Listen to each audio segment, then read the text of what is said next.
예, 요즘엔 쇼미더머니의 우승자인 우리 BY가 이렇게 우리 화제가 되고 있는데, 쇼미더머니를 한 번도 못 봤지만 노래를 많이 들어봤습니다. 제가 찾아서 들어봤는데 복음성가 같은 느낌이 들더라고요. 들어보니까 이제 내용이 이래요. 어떠냐면은 뭐 이게 Forever라는 노래인데, 뭐 래퍼 딱지를 떼는 중 이렇게 시작하다가 그 다음에 새 역사는 다시금 써지네 내 발자취로 산 증인의 삶, 그 삶을 위한 권능을 원해, 뭐 이런 가사도 나오고요. 모든 집중과 관심, 명예와 돈 전부 챙겨 현재 난 꿈나무들의 롤모델. 근데 얘들아, 나는 저걸 따라가지 않아. 더 가치 있는 걸 바라보지. 영원한 걸 따라가렴. 그럼 다 나를 따라올걸. 이렇게도 가사를 썼고요. 또 무언가를 얻지 못해도 난 걷지 믿음으로. 역시 주님께 맡겼지. 그가 원한다면 가고 아님 말어. 뭐 이런 가사도 썼습니다. 일반인들의 반응 중에 트위터에 이런 반응이 있었습니다. BY 주님 간지 래핑에 빠져서 교회 가볼까 고민 중. 뭐 이런 내용도 있고, 어떤 신문에 기사는 이렇게 썼어요. 특별히 그는 자신의 신앙을 자랑스레 직설적으로 드러내며 지저스에고로서 자기만의 매력을 발산한다. 자신이 가진 것을 또는 갖지 못한 것도 기죽지 않고 당당하게 떠드는 것이 힙합 아니던가. 그는 신앙을 숨기지도 애들로 표현하지도 않는다. 아니, 그에게 신앙은 숨길 수 없는 삶과 음악의 본질이다. 한 인터뷰에서 BY는 이렇게 고백했다. 누군가에겐 돈이나 여자 자랑이 멋일 수도 있고 그게 힙합일 수도 있다. 나에게는 신앙이 힙합이다. 나만의 나만의 자랑인 것이다. 이런 얘기를 했습니다. 힙합이라는 대중문화의 한 영역이고, BY에게는 자신의 직업 아닙니까? 직업이고 어떻게 보면 전공이에요. 전공. 그 전공을 가지고 솔직하게 자신의 신앙을 표현해 냈습니다. 하나님이 보시기에 BY 100점짜리다, 90점짜리다 어떻게 생각하실지 모르겠지만, 최소한 제가 생각했을 때는 굉장히 이 시도와 도전이 너무 멋있다, 이런 생각을 하게 돼요. 여러분이 쇼미더머니 출연한다고 생각해봐요. 만약에 이렇게 했는데 막 잘릴 수도 있잖아요. 그 CGN TV도 아니고 CBS도 아닌데 엠넷 아닙니까? 맞습니까? 엠넷에서 이런 신앙을 이렇게 표현하겠다라고 생각하는 것 자체가 리스크를 감수한 모험이었던 거고, 그것 자체가 저는 가치 있다고 생각합니다. 앞으로 BY가 나중에 무슨 돈 문제다, 어떤 문제다 해서 예를 들어서 끝이 안 좋을 수도 바라진 않지만 그럴 수도 있다고 생각하는데, 그렇더라도 저는 이 시도 자체를 하나님이 기뻐하실 거라는 생각을 하게 됩니다. 여러분, 대학생 시기는 열심히 공부하고 취업을 준비하는 시기죠. 그래서 이제 개강을 하면 우리는 그냥 공부를 계속하고 토익 공부를 계속하고 학점도 따고 계속 준비를 할 겁니다. 그런데 우리가 이제 그런 삶에 매몰되기 전에 왜 우리가 공부할까, 이런 질문을 해봤으면 좋겠습니다. 그리고 그것에 앞서서 우리가 이 땅에 태어날 때부터 대학생으로 태어난 건 아니잖아요. 그렇죠? 태어났더니 나는 무슨 몇 학번이다 이런 거 아니잖아요. 우리는 태어날 때 인간으로 태어나잖아요. 인간으로 태어나다가 나서 자라다 보니까 초등학생도 되고 대학생도 되고 이런 거 아닙니까? 그러니까 내가 대학생으로 왜 공부를 할까라는 질문의 답을 찾기 위해서는 먼저, 그럼 사람은 왜 존재할까? 그런 생각을 해보면 좋겠다, 이런 생각을 해봤어요. 그러면 우리가 그런 사람의 존재의 이유, 그걸 찾으려면 당연히 창세기로 가야겠죠. 모든 것의 오리진이 나와 있는 창세기. 여러분, 오늘 우리가 읽은 이 기사는 너무나도 유명한 스토리 아닙니까? 천지창조 7일 가운데 6일의 기사인데, 근데 이 천지창조 기사에 여러분 이 분량을 좀 보면요, 좀 특징이 있습니다. 우리 요즘과 같은 시대는 영화나 음악으로 할 때 강조점이 있으면 소리를 크게 하거나, 아니면 화면으로 보여준다면 화면을 어떻게 할 수가 있잖아요. 클로즈업을 하거나. 근데 이 당시에 성경을 쓸 때에는 그 성경 기자가 강조하기 위해서 사용할 수 있는 거의 유일한 방법은 반복 혹은 분량을 늘리는 건데, 우리 창세기 기사를 보잖아요. 그러면 첫날부터 다섯째 날까지는 거의 아주 정제되어 있는 분량이 나오다가 6째 날부터 갑자기 그 전에 5째 날의 분량을 합칠 만한 정도의 분량이 등장합니다. 그러니까 중요하다는 얘기예요. 창조 기사의 정점은 사실 여기라는 얘기를 하는 거죠. 그리고 그 부분 중에 핵심이 바로 오늘 하나님께서 사람을 만드시는 부분입니다. 여러분, 오늘 제가 이걸 설명하기 전에 아주 놀라운 걸 하나 말씀드리면, 우리가 보통 그 지상 명령을 굉장히 강조하잖아요. 복음을 증거해야 된다는 생각, 교회 다니면 제일 중요한 생각 아닙니까? 선교해야 되는 거, 전도해야 되는 거. 근데 여러분, 그게 2차적인 거라는 걸 저는 발견했어요.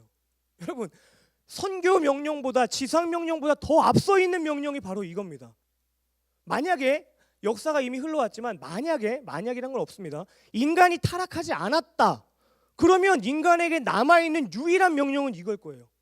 바로 이 명령입니다. 우린 이것을 문화 명령이라고 말하는 거예요. 하나님이 인류를 만드시고 첫 사람에게 명령하시는 건데, 그것은 이 인간의 존재의 목적입니다. 우리가 왜 존재하는지는 여기에 나와 있어요. 여기서 찾아야 돼요. 오늘 여기서 강조하는 게 뭡니까? 26절에 보면 하나님이 이르시되 우리의 형상을 따라 우리의 모양대로 우리가 사람을 만들었다, 이렇게 표현하시고, 또 27절에 보면 하나님이 자기 형상 곧 하나님의 형상대로 사람을 창조하셨다. 이렇게 이 26절 28절에 보면은 불필요하게 느낄 정도로 하나님의 형상, 혹은 동일한 뜻인데 동일한 뜻을 강조하기 위해 다른 단어를 사용한 건데, 하나님의 모양이라는 단어가 엄청나게 강조되고 있어요. 창조기사의 정점은 인간이 누구인지에 대해서 강조하고 있는데, 그 인간은 하나님의 형상입니다. 하나님의 형상, 이미지 오브 갓. 여러분, 우리가 그냥 하나님의 형상을 생각할 때 하나님은 외형이 없잖아요. 그래서 얼핏 우리가 하나님의 형상을 생각할 때 잘못된 생각을 할 수 있어요. 근데 일단 이 책의 1차 독자는 우리가 아니잖아요. 고대 근동 사람들 아닙니까? 이스라엘 백성이잖아요. 그 당시에 여러분, 하나님의 형상이라는 단어를 그 당시 배경으로 말했을 때 사람들은 어떻게 들었을까? 고대 근동 시대에 여러분, 하나님의 형상이라는 단어는 누구에게 썼냐면, 왕을 볼 때 그 왕을 이 땅에 있는 하나님의 형상이라고 인식했습니다, 사람들이. 그래서 이 단어가 우리가 읽을 때는 하나님의 형상, 이미지 오브 갓이지만, 그 당시 이스라엘 백성들이 하나님이 우리를 만드셨는데, 사람을 만드셨는데 하나님의 형상으로 만드셨다고? 그럼 어떻게 읽었냐면, 하나님이 이르시되 우리가 사람을 왕으로 만들자, 이렇게 계획하셨다고 그들은 들었단 말이에요. 들렸다는 거예요. 인간을 왕으로 만드셨습니다. 그리고 하나님의 형상이란 이 첼렘이란 단어가 그런 것으로도 사용됐는데, 그 당시에 고대 근동 당시에 왕이 어떤 통치를 하면서 전쟁을 하잖아요. 전쟁을 해서 내가 어떤 땅을 점령해서 그 땅이 나의 통치권 아래에 있다라는 것을 나타낼 때 뭘 했냐면, 자기의 형상을 닮은, 왕의 형상을 닮은, 우리가 쉽게 얘기하는 우상 같은 거, 동상을 세우는 거예요. 그러니까 쉽게 말해서 인간은 뭐라고 말씀하시는 거냐면, 인간이 있는 곳, 그것은 마치 왕이 어떠한 통치가 미치는 지역에 왕의 형상을 세우는 것과 같다라는 의미입니다. 다른 말로 말하면 인간이 가 있는 그곳은 하나님이 통치하고 계신다라는 것을 나타내는 증거라는 의미인 거예요. 그럼 쉽게 말하면 뭡니까? 인간은 놀랍게도 이 부분을 설명할 때 청직이라는 말을 쓰거나 일꾼이라는 말을 쓰고 종이라는 말을 쓰는데, 그건 사실 좋지 않은 표현입니다. 하나님이 원하시는 다스리시는 일을 대리한다는 의미에서 겸손하게 우리를 종으로 표현하거나 청지기로 표현하지만, 원래 그런 의미로 하나님이 말씀하신 게 아니에요. 하나님은 인간을 어떻게 지으셨냐면, 나는 너를 왕으로 지었다, 이런 표현입니다. 나는 너를 왕으로 지었다. 근데 마음대로 막 자기가 원하는 대로 인간의 자의적인 통치를 하는 왕이 아니라, 하나님, 만왕의 왕이신 하나님의 목적에 맞는 통치를 하는 대리 통치자로 만드신 거예요. 총리 같은 의미입니다. 다스리는 역할을 하는 거예요. 어쩌면 하나님은 굉장히 위험한 일을 한 겁니다. 인간을 종으로 만드신 게 아니라 왕으로 만드신 거예요. 네가 통치해라. 내가 원하는 것, 내가 나의 가치와 성품이 반영된 통치를 너가 해라. 이렇게 사람을 만드신 겁니다. 그래서 이 하나님의 형상을 의미하는 것을 문맥으로만 봐도 뭐라고 나오냐면 하나님의 형상, 우리 형상으로 만들어서 하나님이 하신 말씀이 모든 것을 다스리게 하자 하셨다라고 말씀하시는 거예요. 왕이 하는 일 아니면 다스리는 거, 통치하는 거. 그래서 인간이 처음 존재하는 존재의 목적은 다스리는 역할입니다. 왕의 역할을 하기 위해서 아담이 있었고 오늘 저와 여러분도 이 땅에 존재하는 이유가 뭐냐면 다스리는 역할을 하기 위해서요. 그래서 놀랍게도 여러분 성경의 기사를 보면은 창세기에 다스리다라는 이런 컨셉을 갖고 나오잖아요. 근데 성경이 진행되면서 제가 그냥 느끼기에는 요셉도 여러분 통치자로 등장하는 거 아니에요. 요셉이 사실 이상적인 그리스도인의 모델 혹은 예수님의 모형으로 등장하는데 요셉이 애굽 땅에서 다스리는 역할을 하지만 총리 역할을 합니다. 저는 이것을 아담의 모형으로 보고 있어요. 아담의 그런 그림을 가지고 있다라는 그런 느낌을 많이 받았어요. 뿐만 아니라 여러분 직설적으로 계시록 첫 책이자 마지막 첫 책이 창세기 계시록에 보면은 우리가 계시록 5장만 봐도 어떻게 나오냐면은 우리가 그 아주 유명한 뭐 죽임 당하신 어린 양께 뭐 영광과 능력과 부와 지혜와 존귀와 찬송을 뭐 돌린다 이런 그런 구절이 나오기 전에 5장 10절에 보면 이렇게 나옵니다. 9절부터 말씀드릴게요. 두루마리를 가지시고 그 인봉을 떼기 합당하시도다. 일찍이 죽음을 당하사 각 나라와 족속과 백성과 나라 가운데서 사람들을 피로 사서 하나님께 드리시고, 그 다음에 중요한데, 그들로 우리 하나님 앞에서 그들로 나라와 제사장을 삼으셨으니, 사람들을 그들이 이 땅에서 왕노릇하리로다.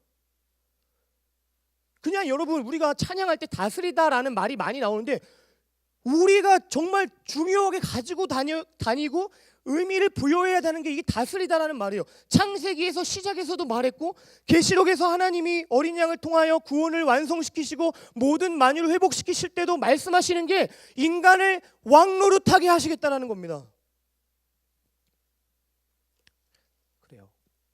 여러분, 그렇다면 다스리게 한다라는 의미는 뭘까요? 다스리게 한다. 이게 약간 추상적인 의미 아닙니까? 조금 뒤에 2장에 넘어가면 그 다스리게 하자라는 하나님의 명령, 아주 제네랄한 명령을 구체적으로 하나님이 더 구체적인 실질적인 명령을 주시는 게 있는데, 그게 뭐냐면 2장 19절 같은 경우예요. 2장 19절에 보면 이렇게 여호와께서 명령을 하십니다. 여호와 하나님이 흙으로 각종 들짐승과 공중의 각종 새를 지으시고 아담에게 무엇이라고 부르시나 보시려고 그것들을 그에게로 이끌어 가시니 아담이 각 생물을 부르는 것이 곧 그 이름이더라 라고 말합니다. 신기하게 하나님께서 여러분 세상을 창조하시고 아담을 딱 이렇게 만드셨잖아요. 그러면 막 교제해야 될 것 같지 않으세요? 우리가 되게 교제를 강조하잖아요. 하나님과의 교제, 친밀한 교제, 막 이런 강조하잖아요. 뭐 그게 나쁘다는 게 아닌데 제가 읽을 때 약간 좀 약간 사무적으로 느껴지더라고요. 왜냐면 아담을 만드셨는데 갑자기 막 너 다스려라 막 이러시다가 갑자기 일 시키시는 거 아니에요? 일이에요, 일. 일인데 이게 보통 일이 아니라 모든 들짐승과 공중의 새를 아담에게 이렇게 오게 하시는 겁니다. 얼마나 많겠어요, 여러분? 장명이라는 게 얼마나 힘든 건지 아십니까? 애 2명 이름 짓는데도 저는 실패했습니다. 그래서 결국 아버지가 지어주셨어요. 제가 지은 이름이 마음에 안 드시다고 본인이 직접 지으셨는데, 아무튼 장명을 되게 어려운 거예요. 장명이 모든 들짐승과 새들을 여러분 아담에게 이끌어내시는 거, 아담 얼마나 일이 많겠어요 진짜. 근데 여러분 쉽게 생각하면 이렇게 생각할 수 있지 않겠어요? 아니 하나님께서 이름을 적어주시던가 그래서 너가 이걸 외워라 이렇게 불러라가 아니라 아담아 너가 이름 지어라 이렇게 말하십니다. 도와주시는 것도 아니고 너가 이름 지어라. 여러분 이 이름을 짓는다는 것을 여러분 이것은 결론적으로 말하면 문화적인 활동이에요. 문화적인 활동. 그래서 결론적으로 말씀드리면 다스린다라는 말은 뭐냐면 인간이 하나님의 속성과 가치와 성품을 반영해서 문화를 창조하는 일을 하는 거예요. 그리고 그 문화가 영향을 미치게 하는 것이 다스리는 일입니다. 다스리는 일이에요. 그게 통치하는 거예요. 문화적인 일입니다. 그리고 이것은 굉장히 창조적인 일이에요. 그 앤디 클라우치가 쓴 컬처 메이킹이라는 책에 있는데, 창조한다는 것은 굉장히 하나님을 닮았다. 하나님도 이 세상을 창조하셨기 때문이다. 하나님과 인간의 창조 행위의 차이는 이것이다. 하나님은 무로부터 만드시고 인간은 유로부터 무언가를 창조한다. 인간이 하는 행동은 창조행위입니다. 우리는 창조행위라는 거예요. 문화를 창조해서 그 문화가 영향을 미치게 함으로 하나님이 우리에게 부여하신 존재의 이유는 이 통치의 역할을 하는 거예요. 이것이 바로 여러분 우리가 존재하는 이유예요. 하나님이 원하시는 하나님의 가치와 성품을 반영한 문화를 만들어서 영향을 미치게 하는 겁니다. 그게 우리의 존재의 이유예요. 뒤에 가서 좀 더 구체적으로 설명드리겠지만, 그래서 니고데모의 안경이라는 책을 쓰신 신구원 교수님, 우리 총신대 교수님이 인간의 이 부분을 설명하면서 뭐라고 말씀하셨냐면, 문화 명령, 그러고 뭐라고 말씀하셨냐면 창조의 동역자라고 말씀하셨습니다. 우리는 하나님의 창조의 동역자입니다. 그러면서 어떤 예를 들었냐면, 하나님이 만드신 자연은 레고와 같다는 거예요. 레고 있잖아요, 여러분. 레고. 그리고 우리가 하는 일은 그 레고를 가지고 뭔가를 만드는 일이라는 겁니다. 창조한다는 거예요.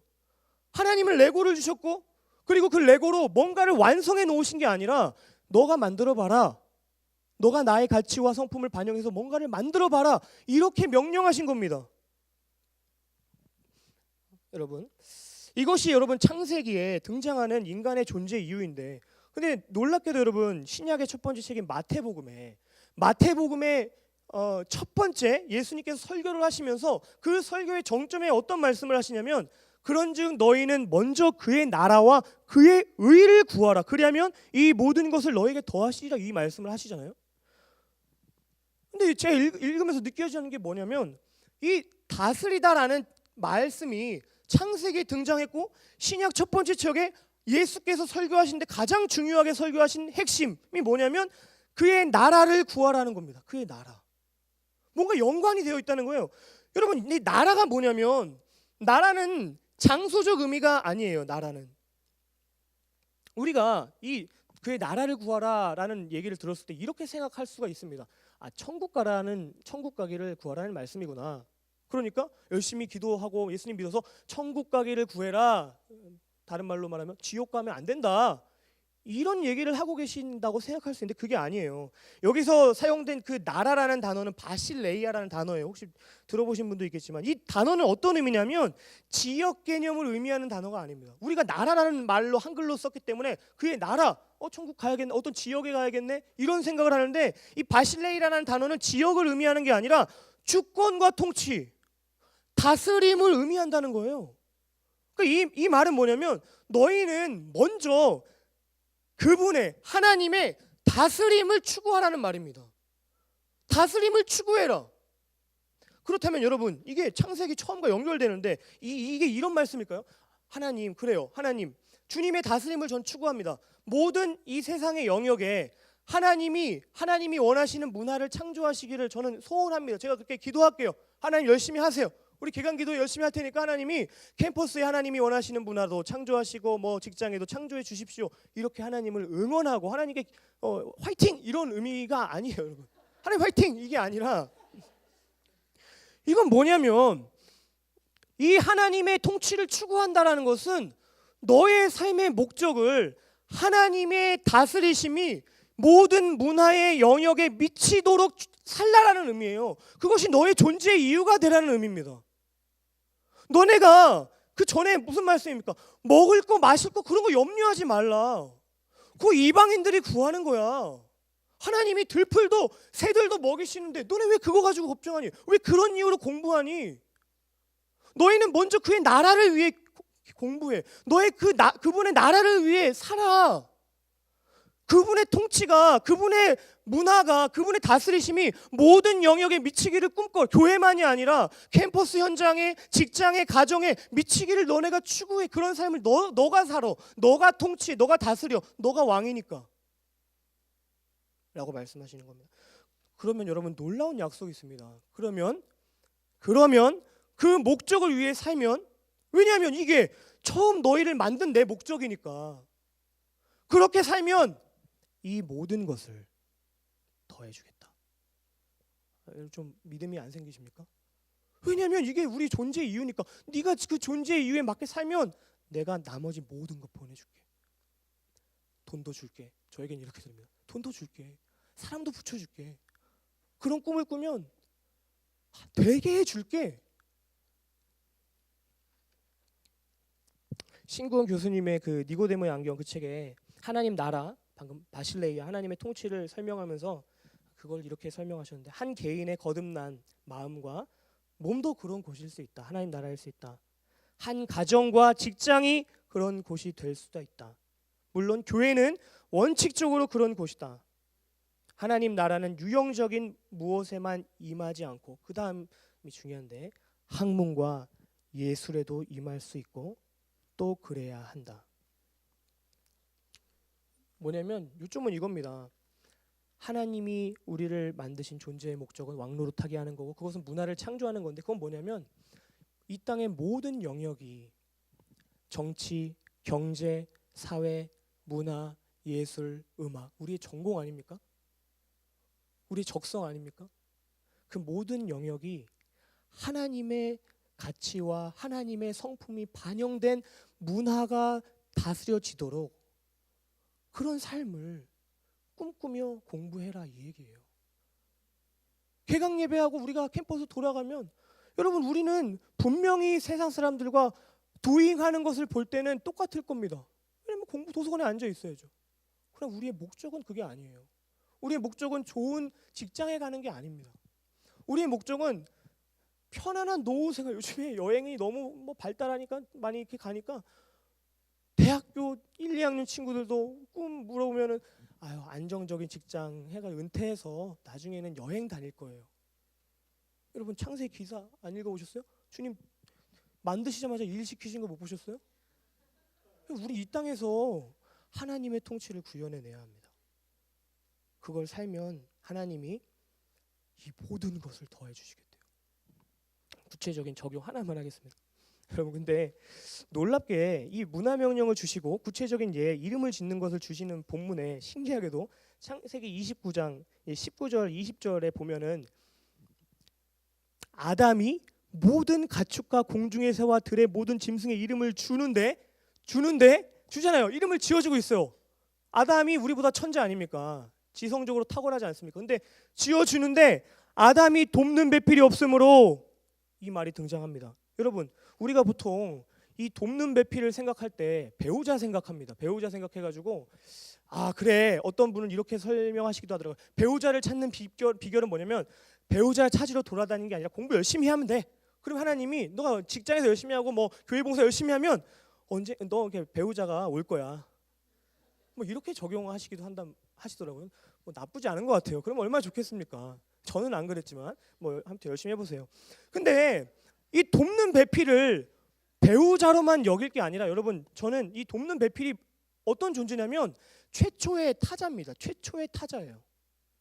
최초의 타자예요. 이성이 아니라, 이성이죠. 근데 최초의 타자 아니에요?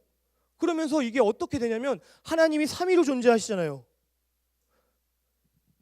최초의 하나님과 비슷한 공동체를 주시는 타자가 생기는데 그 타자의 존재의 목적은 돕는 배필이라는 거예요.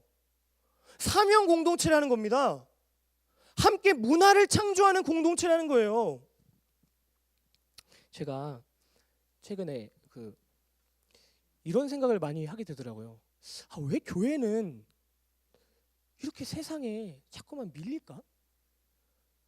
저 혼자의 생각이에요. 아, 왜 대중문화는, 왜 하나님의 성품과 가치를 반영한 문화는 거의 없지?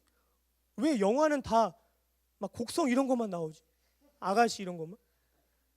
아니 이 땅이 정말 하나님의 나라고 하나님이 모든 만물을 회복시키신다. 아까 희망의 노래 불렀잖아요. 근데 아니 왜 우린 그걸 못하지?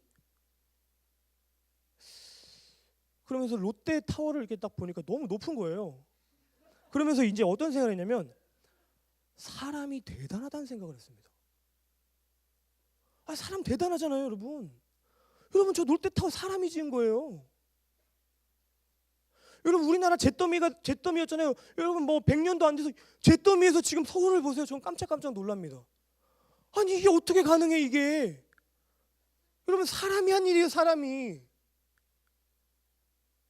아니 근데 우리는 왜 못하지?